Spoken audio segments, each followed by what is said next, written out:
നമസ്കാരം. പ്രധാനമന്ത്രി നരേന്ദ്രമോദിയുടെ വിദേശ സന്ദർശനത്തെക്കുറിച്ച് എൻ.ഡി.എ സർക്കാരിൻ്റെ തുടക്കകാലത്ത് വലിയ രീതിയിൽ ട്രോളുകൾ ഉയർന്നിരുന്നു. എന്നാൽ അതിനെയൊന്നും അദ്ദേഹം വകവച്ചില്ല. അതിനുശേഷവും അദ്ദേഹം തൻ്റെ വിദേശ സന്ദർശനങ്ങൾ തുടർന്നു.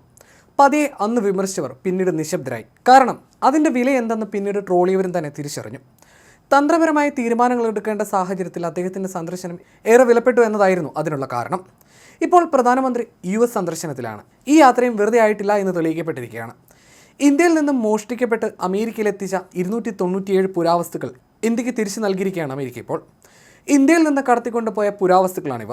പുരാവസ്തുക്കൾ തിരികെ ഇന്ത്യയിൽ എത്തിക്കുന്നതിന് ജോ ബൈഡന്റെ ഭാഗത്തു നിന്നുണ്ടായ പിന്തുണ എടുത്തു പറയേണ്ടതാണെന്നും പ്രധാനമന്ത്രി പറഞ്ഞു. ചരിത്രപരമായ ബന്ധമെന്നതിനപ്പുറമായി നാഗരികതയുടെയും അന്തർബോധത്തിൻ്റെയും അന്തസ്സത്തെയാണിവയെന്നും പ്രധാനമന്ത്രി ചൂണ്ടിക്കാണിച്ചു. 2014 മുതൽ ഇന്ത്യയിലേക്ക് തിരികെ എത്തിച്ച പുരാവസ്തുക്കളുടെ എണ്ണം ഇതോടെ 640 ഉയർന്നിട്ടുണ്ട്.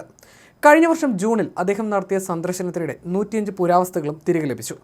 അമേരിക്കയിൽ നിന്ന് മാത്രം 578ഓളം പുരാവസ്തുക്കൾ തിരികെ ലഭിച്ചിട്ടുണ്ട്.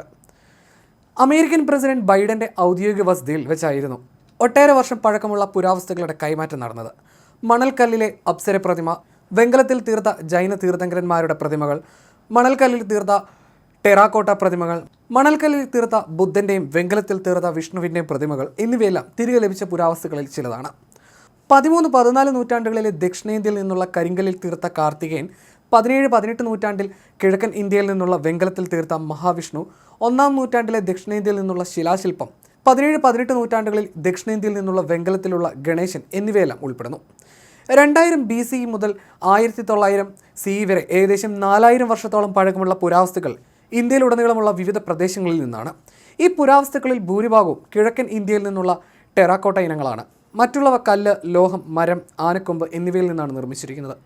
ഇപ്പോൾ മാത്രമല്ല, മോദിയുടെ 2021 അമേരിക്കൻ സന്ദർശനത്തിലും 12-ാം നൂറ്റാണ്ടിലെ അതിമനോഹരമായ വെങ്കല നടരാജ പ്രതിമയുൾപ്പെടെ 157 പുരാവസ്തുക്കൾ US സർക്കാർ ഇന്ത്യയിൽ തിരിച്ചേൽപ്പിച്ചിരുന്നു.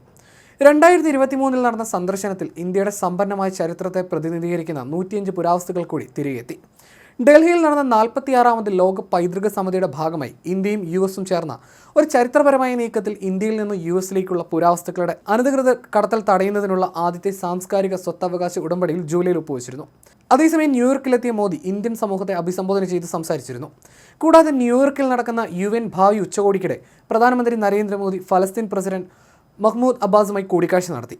ദ്വിരാഷ്ട്ര പരിഹാരം മാത്രമേ മേഖലയിൽ ശാശ്വതമായ സമാധാനവും സ്ഥിരതയും നൽകൂവെന്ന് പറഞ്ഞ മോദി ഫലസ്തീനെ ആദ്യമായി അംഗീകരിച്ച രാജ്യങ്ങളിലൊന്നാണ് ഇന്ത്യ എന്ന കാര്യം ചൂണ്ടിക്കാട്ടി. സെപ്റ്റംബർ 21 മുതൽ 23 വരെ US സന്ദർശനത്തിനെത്തിയ മോദി ഇസ്രായേൽ ഫലസ്തീൻ വിഷയത്തിൽ ഇന്ത്യയുടെ തത്വാധിഷ്ഠിത നിലപാട് ആവർത്തിക്കുകയും ചെയ്തു. വെടിനിർത്തലിനും ബന്ദികളെ മോചിപ്പിക്കാനും സംഭാഷണത്തിൻ്റെയും നയതന്ത്രത്തിൻ്റെയും പാതയിലേക്ക് മടങ്ങാനും അദ്ദേഹം ആഹ്വാനം ചെയ്തു. ഗാസയിലെ പ്രതിസന്ധിയിലും മേഖലയിലെ വഷളായ സുരക്ഷാ സാഹചര്യത്തിലും പ്രധാനമന്ത്രി അഗാധമായ ഉത്കണ്ഠ രേഖപ്പെടുത്തുകയും ഫലസ്തീനിലെ ജനങ്ങൾക്ക് ഇന്ത്യയുടെ അചഞ്ചലമായ പിന്തുണ വീണ്ടും ഉറപ്പിക്കുകയും ചെയ്തതായി വിദേശകാര്യ മന്ത്രാലയം അറിയിച്ചു. UNൽ ഫലസ്തീൻ അംഗത്വത്തിന് ഇന്ത്യയുടെ പിന്തുണ അറിയിക്കുകയും ചെയ്തു. വിദ്യാഭ്യാസമടക്കം മേഖലകളിൽ ഫലസ്തീന് ഇന്ത്യ നൽകുന്ന സഹായവും പിന്തുണയും ആവർത്തിച്ച മോദി ഇന്ത്യ ഫലസ്തീൻ ഉഭയകക്ഷി ബന്ധത്തിൻ്റെ വിവിധ വശങ്ങളെക്കുറിച്ചും മഹ്മൂദ് അബ്ബാസുമായി ചർച്ച നടത്തി. UN യോഗത്തോടനുബന്ധിച്ച് നേപ്പാൾ പ്രധാനമന്ത്രി KP ശർമ്മ ഒലിയുമായി മോദി കൂടിക്കാഴ്ച നടത്തി. കുവൈറ്റ് കിരീടാവകാശി ഷെയ്ഖ് ഖാലിദ് അസബഹയുമായി മോദി കൂടിക്കാഴ്ച നടത്തി.